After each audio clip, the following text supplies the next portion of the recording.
Questão número 1. Um jornal carioca trazia há tempos a seguinte notícia: mudança nas moedas. A partir de junho começam a entrar em circulação as moedas de 100 cruzados, aí no caso, a época, né? E 500 cruzados, substituindo as cédulas que trazem estampadas a poetisa Cecília Meirelles e o naturalista Augusto Rush, respectivamente. O lançamento das moedas foi aprovado na reunião de ontem do Conselho Monetário Nacional, colocando fim à família de notas criadas no governo Sarney, sob a égide dos cruzados novos. Sobre a construção desse pequeno texto jornalístico, assinale a afirmativa que apresenta o comentário adequado. B. A bem da verdade, as cédulas citadas não trazem estampadas as pessoas, mas sim suas efígies. Isso é verdade. As cédulas não têm uma foto das pessoas lá, né? Elas têm, de fato, uma efígie dessas pessoas. Então, esse comentário é verdadeiro. Questão 2. Analise o fragmento a seguir, dito por uma professora a um aluno indisciplinado em sala de aula. Senhor Bernardo, queira, por favor, ir para a sala da coordenação e explicar lá o porquê de o senhor ter sido retirado da sala. Fecha aspas. Assinale a opção que indica a pergunta referente a esse fragmento que se relaciona aos conhecimentos pragmáticos. Conhecimentos pragmáticos em relação à pergunta, em relação ao fragmento, se concretiza na prática, o que o menino tem que fazer, se ele entendeu o que ele tem que fazer. B. Por que a professora emprega o tratamento senhor em referência ao aluno? Essa é uma questão pragmática. Por que será que ela chama de senhor um menino que é o aluno? Essa é uma questão pragmática. Existe uma questão pragmática aí. A palavra senhor, ela está carregada de um outro sentido. Vamos para o número 3. No ano de 1990, foi lançado no Brasil um filme americano que recebeu o título Esqueceram de Mim.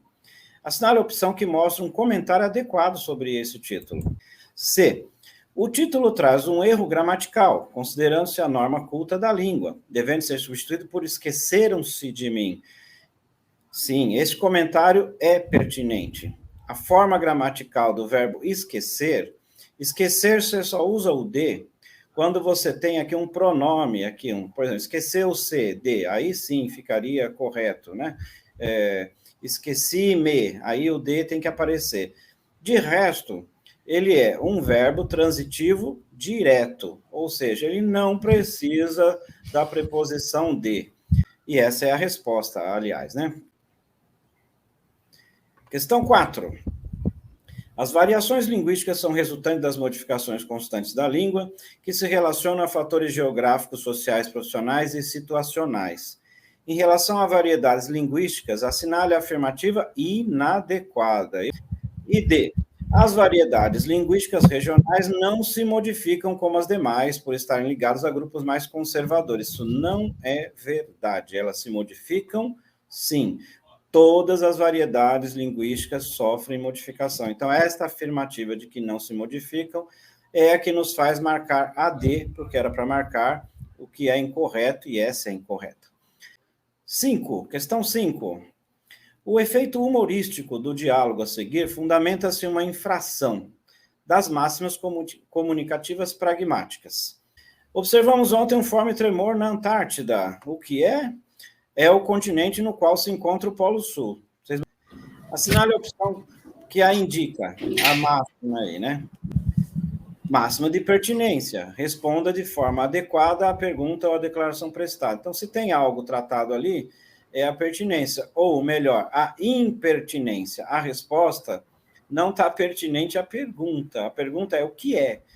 E aí a pessoa responde, é o continente na qual se encontra o Polo Sul.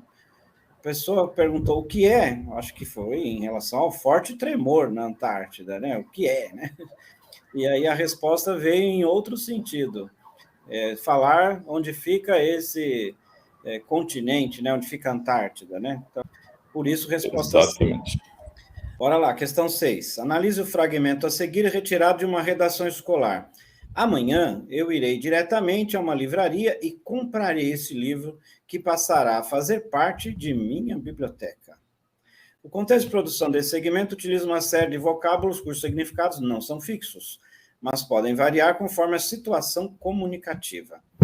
Assinale a opção que apresenta o termo de significação variável dependente da situação. Então, nós temos que encontrar um termo que vai variar a sua significação ali naquela frase.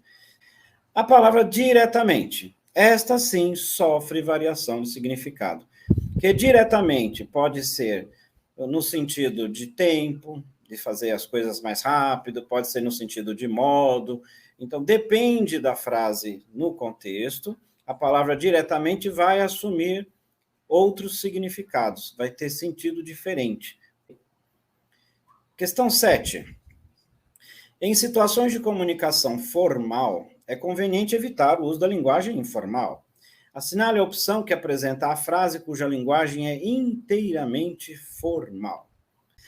E só resta E. Os presentes que lhes demos custaram caro. Resposta E.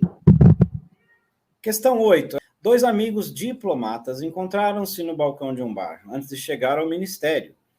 Tendo em vista o conhecimento das variações linguísticas, a forma mais conveniente de cumprimento inicial seria qual? Evidente? Resposta A. Bom dia, como é que vai? Porque eles estão num bar e são amigos. Não se trata de uma conversa entre autoridades. É uma conversa entre amigos num bar. Como qualquer um de nós diríamos, opa, bom dia, como é que vai? E não o restante aí, ó. Bom dia, como estamos? Não. Bom dia, o senhor, como vai? Também não, é para estranhos. Bom dia, como vai Vossa Excelência? É uma conversa com a autoridade. E como vai Vossa Senhoria? Também conversa com uma pessoa que não é familiar, não é do grupo de amigos. Veja que tem uma pegadinha, né? Porque mistura aqui quem pensa em diplomata, ministério, né? Pensa numa linguagem mais formal. Mas é só ler com cuidado que você vai ver que é uma linguagem muito mais coloquial entre amigos no bar, né? Questão 9.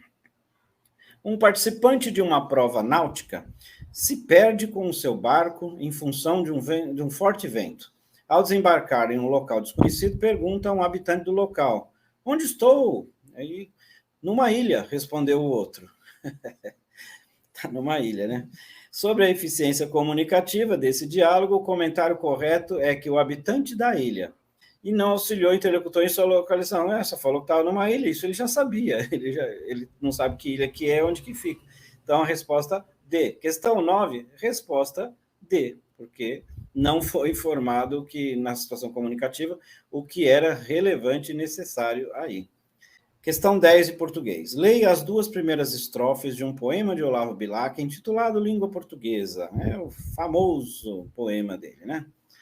Última flor do laço inculta e bela, és a um tempo esplendor e sepultura, ouro nativo que na ganga impura, a bruta mina entre os cascalhos vela.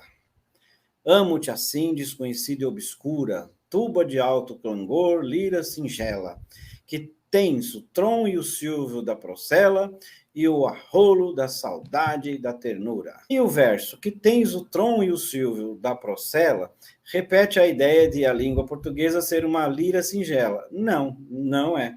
Aqui, que tens o tron quer dizer o trovão, o som forte, do silvio da procela, do silvio de uma tempestade, né?